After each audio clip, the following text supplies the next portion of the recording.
Hi guys, welcome to my YouTube channel ST Production Assam. आं दिनै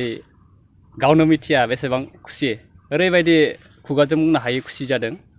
दिनै नोंथांमोननि अननाय आरो नोंथांमोननि सापर्टजों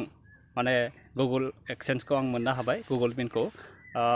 दिनै 23 मैया दाखालिनो सफैदोंमोन खोमा थांनाय 3rd May आव आङो Google AdSense नि थाखाय एप्लाइ खालामदोंमोन आरो बियो फैयै फैयै दिनै आंनि आखायाव सफैदों मैया सानडेमोन दिनै 23rd May 21 फोरावनो फैदों खोमा बेयो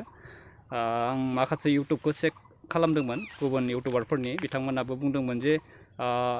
Google AdSense आ प्राय 20 days बा 21 days नि गेजेराव फैयो आरो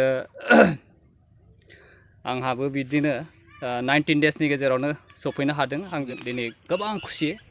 आं बायदि सासे फिसा इउट्युबारनि थाखाय नैबे AdSense मोननाया मोनसे जोबोर गोदोर एचिभमेन्ट होननानै आं सानो मानोना बे AdSense खौ मोननो थाखाय आङो गोलाव सम आं स्ट्रागल खालामबोनांदों 1K साबस्क्राइबार्स and 4K वाट्स आवर जानायनि उनाव भिडिअ मनेटाइज जायो आरो मनेटाइज जाखांनायनि उनावबो $10 जमा जाखांनायनि उनावसो जोङो नैबे Google AdSense खौ जों एप्लाइ खालामनो हायो नाथाय दिनैनि दिनाव जों नुनो मोनबाय माखासे गोदान इउट्युबार्सफोर दङ जायफोरा माने नैबे बायदि एचिभमेन्टखौ खोब खम समनि गेजेरावनो एचिभ खालामो आरो बिथांमोनजों जोङो गावखौनो कम्पेयार खालामनो हाया खारन बिथांमोननि टेलेन्टआ आलादाखा आं बायदि इउट्युबारनि थाखाय 1K आरो 4K आवार्स आरो $10 जमा खालामनाया इमान गोरलै नङा दिनै नाथाय आं नोंथांमोननि अननाय नोंथांमोननि मददजों दिनै नोंथांमोननि सापर्ट मोननायजों आं दिनै नैबेखिनि एचिभमेन्टखौ खालामनो हाबाय बिनि थाखाय आं नोंथांमोननिसिम रोजा रोजा साबायखर बावहरदों आसा खालामो नोंथांमोना इयुनसिम आंखौ बिब्दिनो अनबाय थागोन आंखौ बिब्दिनो सापर्ट खालामबाय थागोन आंबो नोंथांमोननि हास्थायनाय लुगैनाय बायदि बिब्दिनो गोदान भिडिअ होनो अराय नाजालांबाय थागोन